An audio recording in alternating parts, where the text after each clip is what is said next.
Chobani means shepherd, so we're going to do the right thing and take care of the flock, the metaphoric flock, so to speak. But we're warriors.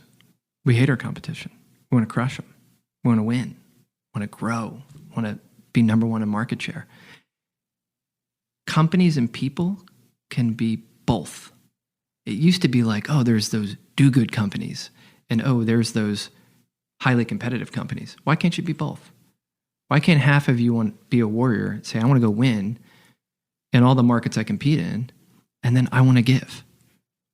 It's a false choice. They can be mutually inclusive. That's Peter McGuinness, president of Chobani.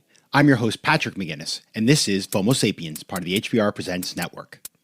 We live in a world of overwhelming options, and whether you're an entrepreneur, an executive, or just someone who wants to make the most out of your time and money, committing to just one thing can feel impossible.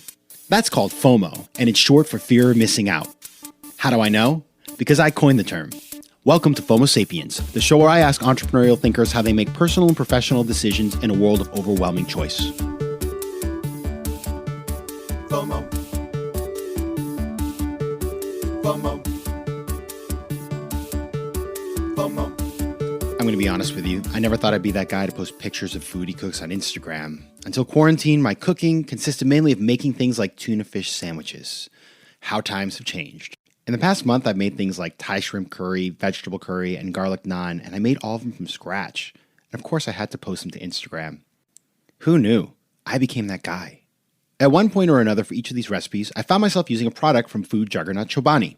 I've long been a fan of their food and their mission, and that's why I sat down with the man at the top, Peter McGuinness, the president of Chobani, about how he and Chobani make decisions every day about how to build a company that reflects the values of its charismatic founder, Hamdi Ulukaya, its employees, and its customers. It was a really good conversation. And then stick around for the faux moment of the show where we'll catch up with the founders of mission-driven food company Rip Van, who you might remember from way back in season 1 of FOMO Sapiens. They began their business by selling Stroop waffles out of their dorm at Brown, and less than a decade later, their products are now sold in every Starbucks in America and are a staple in offices and cafeterias. With most of those outlets closed right now, Marco and Rip will explain how they are steering their business through the crisis and how you can too.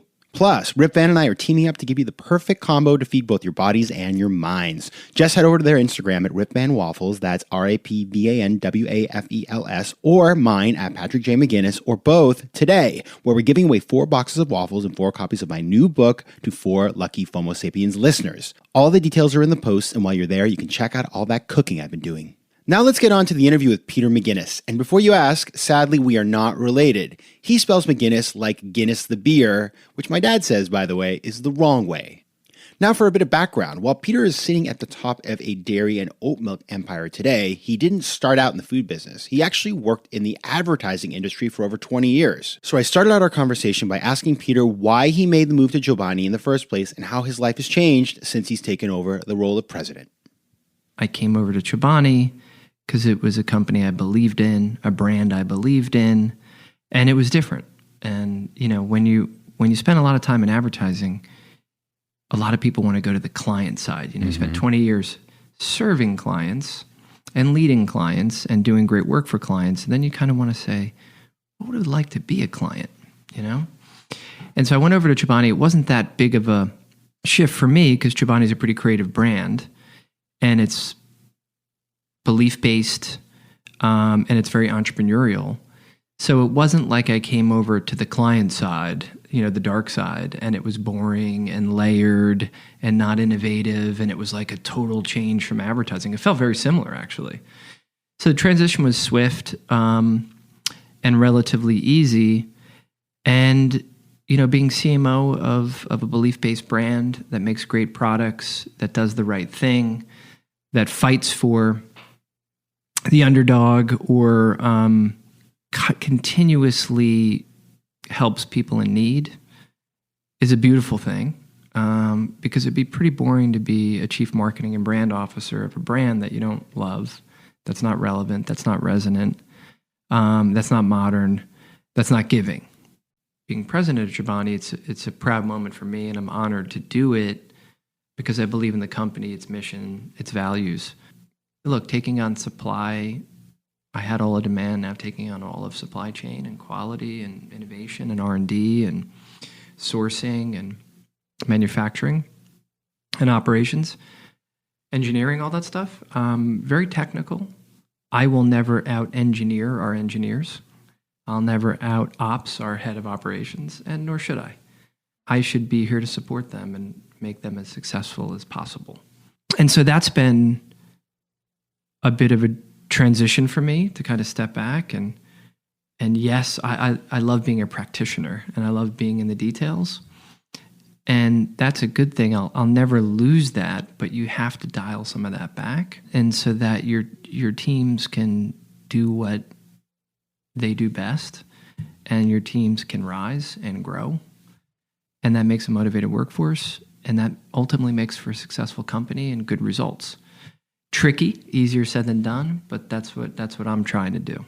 You've joined this company that's not your typical CPG company because you have a visionary founder, Hamdi Ulukaya, who is somebody who is well known. He's a public figure who built this business from scratch.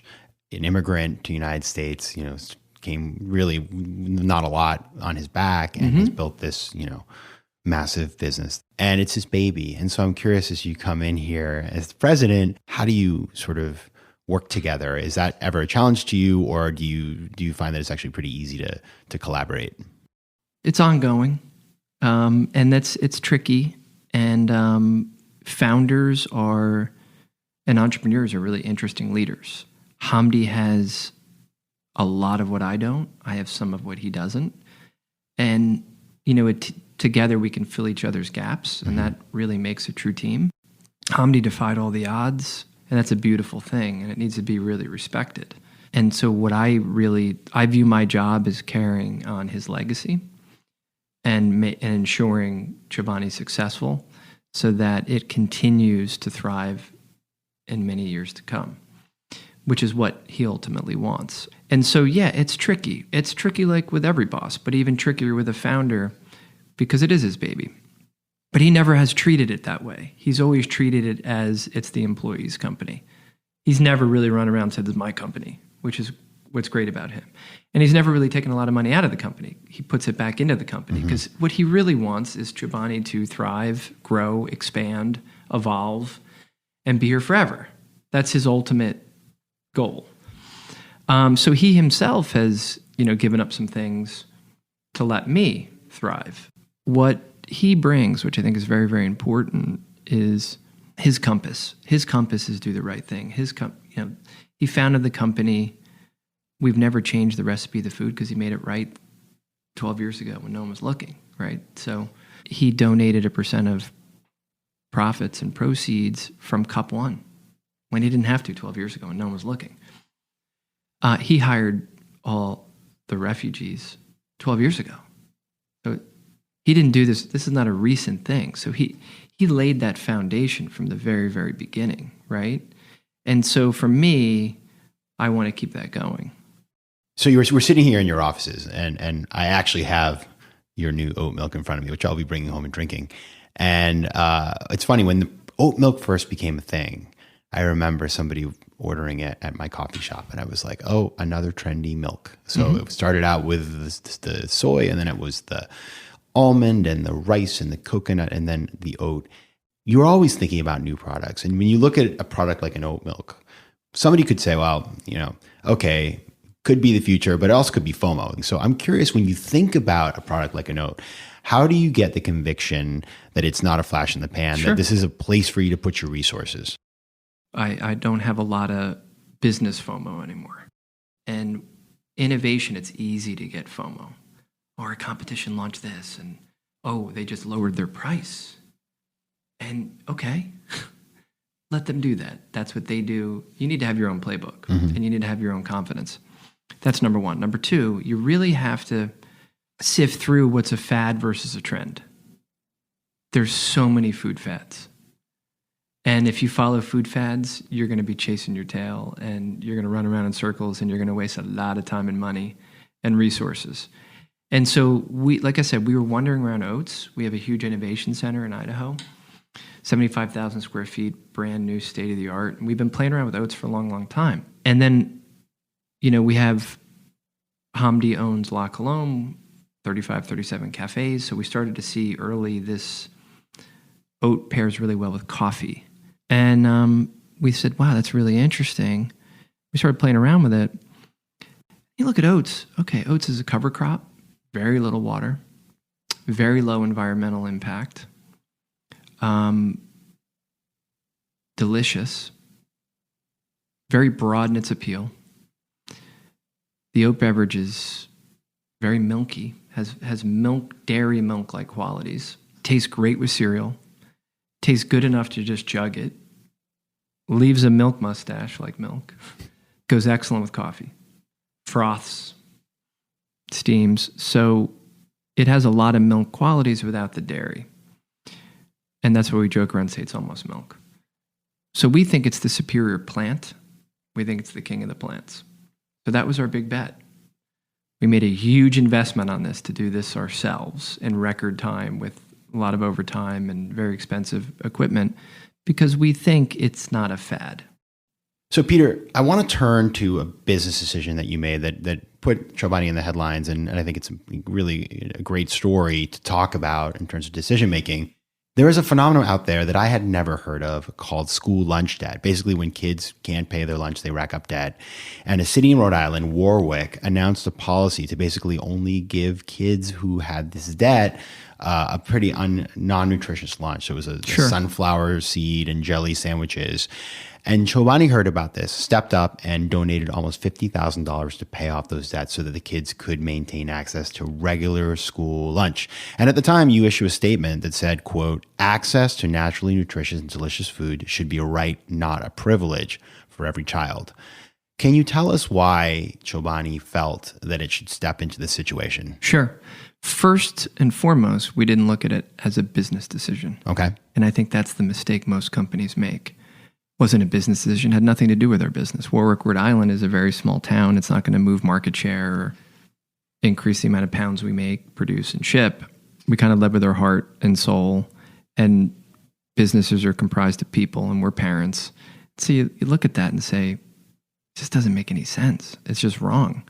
Now, child nutrition also has been at the forefront of things we care about from the very beginning. So we quickly, no committees, no anything. We just said, hey, so we call up the mayor of Warwick, Rhode Island and say, we want to pay the lunch debt.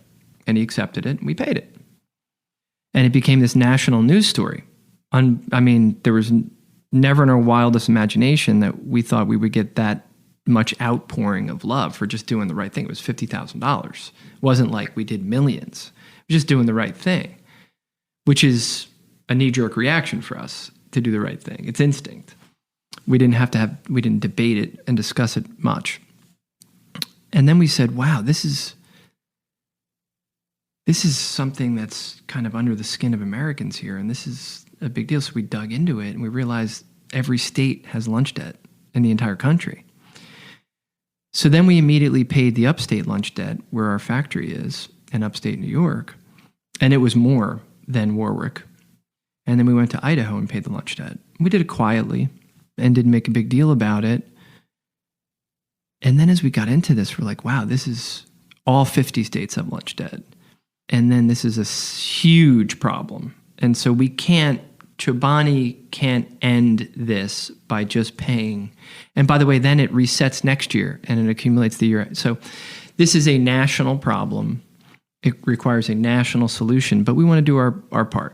And so we're going to continue to raise awareness of this issue, lobby the government to take this on, and we're going to continue to donate and invest significantly more than last year, this year, because it's one of those things that just bothers us. I'm curious, it seems like these days no good deed goes unpunished, and companies, when they do take actions that, it seems pretty uncontroversial, you're just helping people, helping kids, the most vulnerable among us. But I'm curious if you had people who somehow found something negative in that. And when you think about these decisions, especially ones that quote unquote are political in some aspect, in this particular environment, do you think about the potential downsides and did any of those come true? On this particular one, it's interesting because whether young, old, urban, suburban, Democrat, independent, or Republican, shame on you if you're okay with lunch shaming. So I think this one was surprisingly nonpartisan. But yeah, you look at the downside. I mean, I thought, well, what if people think this is not genuine? And I think brands should be careful. It came across very genuine from Chobani because it was very genuine. And this is not random. We've already had partnerships in place for many years with Save the Children and No Kid Hungry. If it's a publicity stunt because your business is down or you're trying to be cool when you're not good. If it comes out of the essence and DNA of your company and it's on an issue that you have a long track record of fighting for, then it's authentic, beautiful, genuine, and it comes naturally right out of the brand and the business and the company, and you're helping people. And then the cynics are silenced. But there are a lot of companies that do stunts and publicity for publicity, and that's not cool. And consumers are very smart, and they suss those companies out and are quite critical of those companies. And that gets back to there's still a ton of companies out there that have corporate social responsibilities departments to feel good about themselves. And that's ridiculous. It's apartment. Chobani is everybody at Chobani wants to do the right thing. We don't have a freaking department. Having a department isn't genuine. It's like, oh, we should find some stuff to make ourselves feel good and our shareholders feel good. And I got that covered. We have a department that does that. That's ridiculous. Either you're in or you're out, or you feel it or you don't, or you stand for it or you don't. And if you stand for it and you feel it and you're in it, then the whole company's in, not a department. So I feel like we do walk the walk and talk the talk, and I feel like our deeds speak louder than words, and we have a long track record of doing the right thing. So it's not, and therefore does not feel like it's temporary or a stunt. You've mentioned this wasn't a business decision. This was much more than that, but there is some sort of ROI Sure. on being a good, having values, right? So as you think about, does that ever, I don't know if companies ever sort of think about this, like, well, our demand could be 2% higher because people think that we do the right thing. Does that ever factor into your decision making? Yeah, well, most companies are earnings per share driven and quarterly results driven and shareholder driven. And doing the right thing costs money, takes away from profits. And we're lucky enough to be private. We're lucky enough to be founder-led, like I said, and we're perfectly fine having less profit, but doing the right thing. So I want to be very clear. We are a for-profit company and proud. And this is where the warrior shepherd comes in. And Hamdi and I joke around a lot about this. Chobani means shepherd, so we're going to do the right thing and take care of the flock, the metaphoric flock, so to speak. But we're warriors. We hate our competition. We want to crush them. We want to win. Want to grow. Want to be number one in market share. Companies and people can be both. It used to be like, oh, there's those do-good companies, and oh, there's those highly competitive companies. Why can't you be both? Why can't half of you want to be a warrior and say, I want to go win in all the markets I compete in, and then I want to give? It's a false choice. They can be mutually inclusive. Companies really need to step up. We cannot tackle the issues of the world without the private sector. Yeah. And NGOs and governments aren't going to get it done. No disrespect. I have a lot of appreciation for NGOs, and we align with many of them, but they're not going to be able to do it without private sector having a heart and a soul. Peter, when it comes to getting the most out of life, what have you recently decided to either start doing or stop doing that's had the most impact on you? For me, it's a perpetual struggle.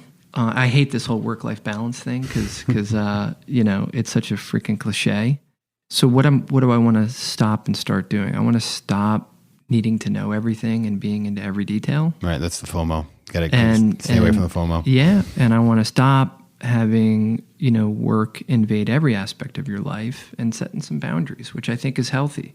It'll make you better at work and happier at work and more productive at work, and you'll see things differently and have different perspectives, and it'll make you a richer, fuller person outside of work and in general. And this is the show about finding the power to choose what you actually want and finding the courage to miss out on the rest. So what would be your advice to somebody who wants to do that?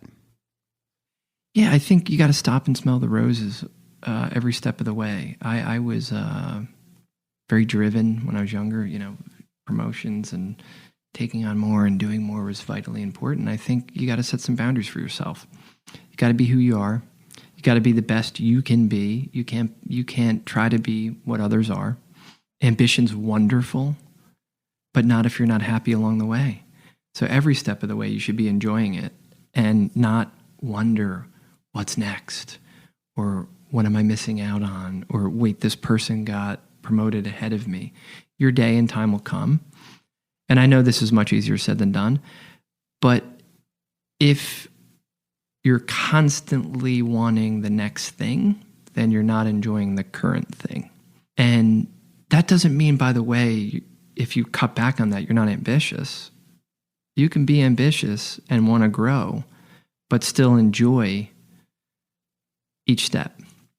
And I think that's a tough balance as well. So I would tell people to want that next thing and work hard for that next thing while you're enjoying the current thing.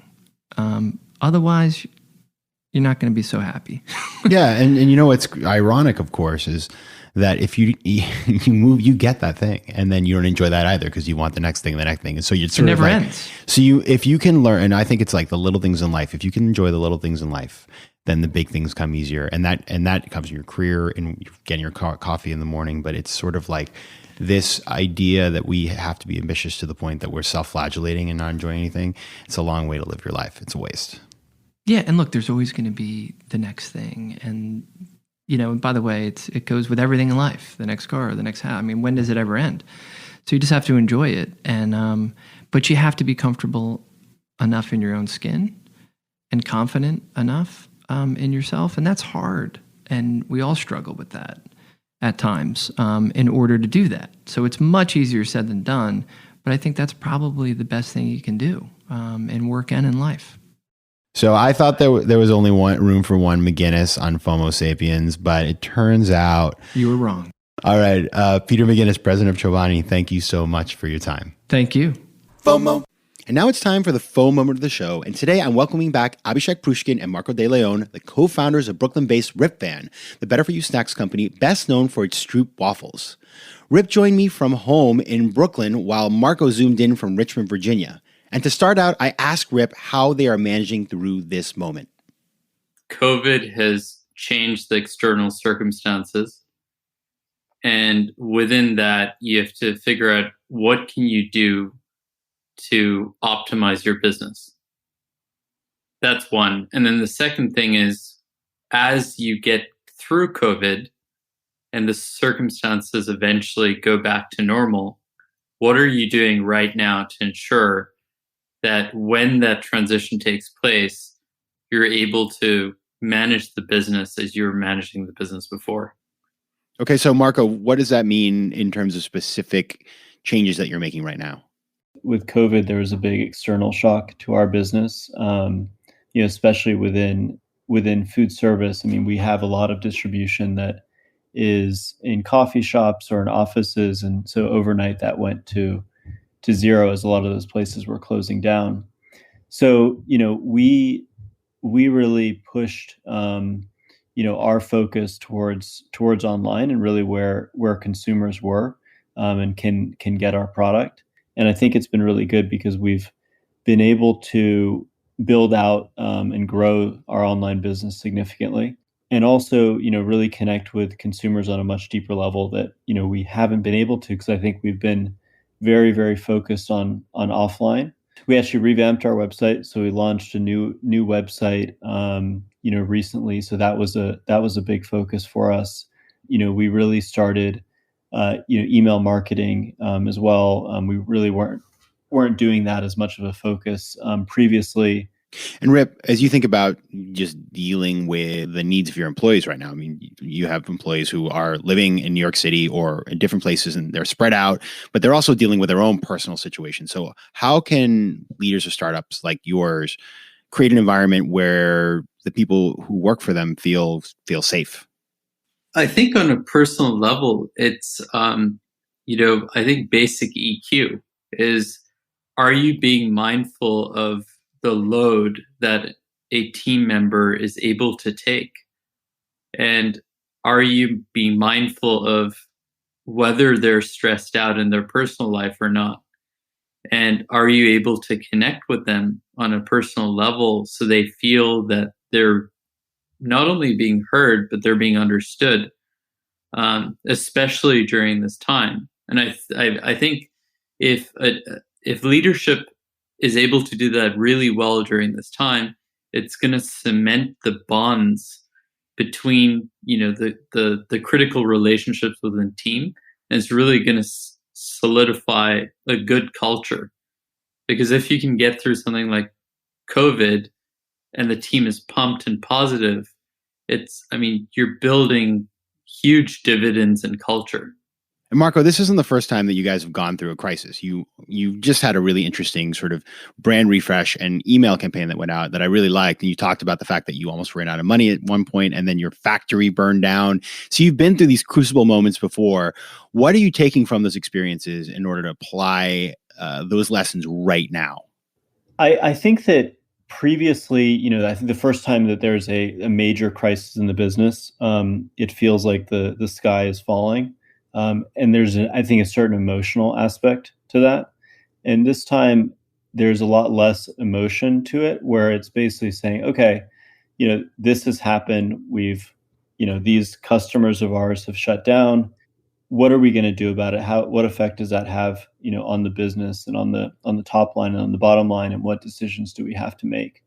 I think in previous crises, like the business has been so emotional for us that it feels like, oh my God, everything's failing and this is going to be the end of it. And that's not how we felt this time. I think we really had been through enough of those near-death experiences that we understood that, this is not the end. We'll figure out a way, and let's just make sure that we go about that process in a really systemic and thoughtful way. Well, guys, it's been good seeing you today. And fun fact for all you listeners, I actually go to their headquarters in Brooklyn as often as I can, and I usually walk out with a box of waffles for making the trip. I actually went through 2 boxes in 1 month when I was writing my book. To commemorate that happy memory, Rip Van and I are teaming up, and we're giving away 4 boxes of waffles and 4 copies of my new book to 4 lucky FOMO Sapiens listeners. Just head over to their Instagram at Rip Van Waffles, that's RIPVANWAFELS, or mine at Patrick J. McGinnis, or both, from today on until the end of May. You'll find all the details in the post. FOMO. And that's the end of another episode. If you have an idea, a story, or a question, you can find me on Twitter at PJ McGinnis, on Instagram at Patrick J. McGinnis, and at www.patrickmcginnis.com, where you can also take the official FOMO Sapiens diagnostic and find out if you're a FOMO Sapiens. FOMO Sapiens is part of the HBR Presents Network. Theme music is by Mike McGinnis, and editing and post-production is by Josh Elstro. If you like today's show, please be sure to rate it and recommend it at Spotify and at iTunes. And as always, you can find me at patrickmcginnis.com.